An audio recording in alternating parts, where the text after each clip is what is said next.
bit of a wash down, but I thought it was hot water steam cleaner down at the garage, but it's not. It's just water.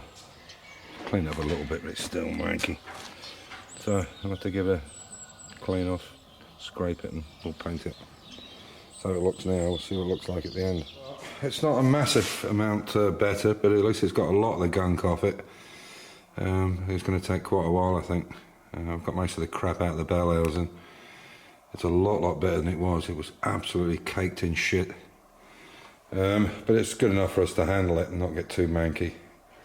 So we'll put it in just to make the floor, and then once we've got the floor in, I'll obviously take it back out and give it a real good clean and paint up and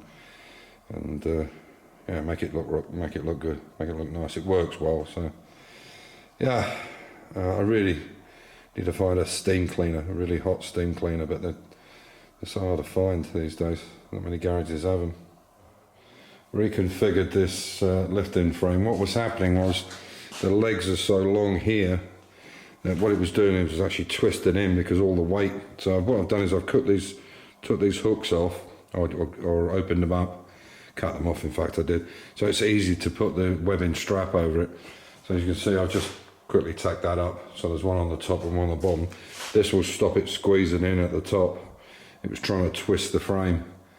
So hopefully that'll work better. We've picked it up now and it's the right height without the carabiners, just by hooking the straps, hooking that purple strap there, round and round, and even with the lift on it I can still get it off. So that's good news. So it works. It just needs a little bit of modifying.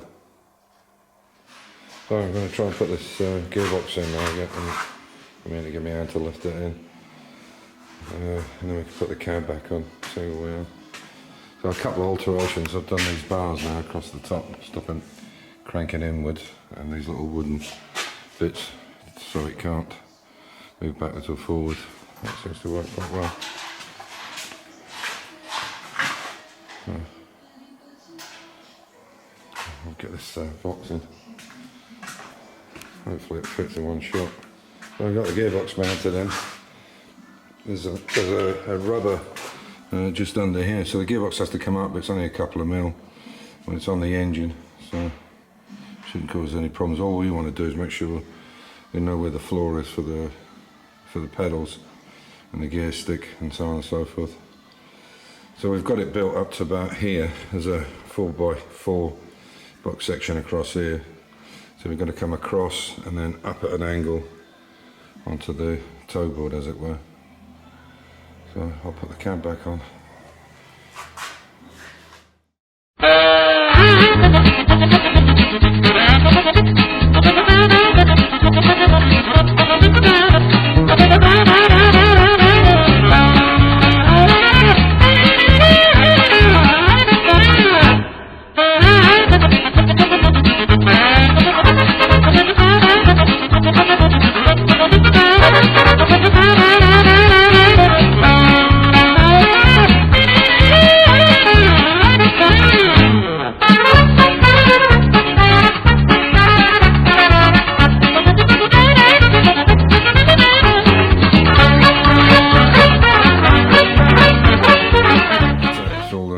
Strap back down again.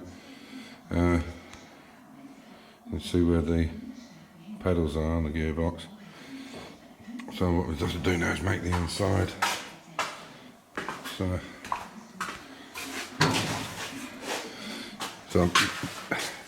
we've got this one on here. So what we'll have to do now is come across here with some kind of bar and then make it flat here, and then an upset and down the other side, and then of course where these pieces are here on each corner, there'll need to be a toe board across there. So how we actually make that, I'm not sure. I think possibly, I don't know, maybe weld something and a bracket there. Not quite sure. I'll come up with an idea anyway. But that's it. And that block is exactly the right height we need for the seat. So I think what we'll do is, rather than buy or get seats for it, we'll make our own seat. So what we'll do is on the back here we'll make a frame with a cushion in it and fabric, and do the same on the bottom we'll make a base with metal around it, and then a cushion inside it, because that's really the perfect height there, about 20 inches, 22 inches, sorry, 22 centimetres, to get to the pedals and everything. So I think that's probably the way to go, and the gear stick and the steering shaft and whatever. There we go.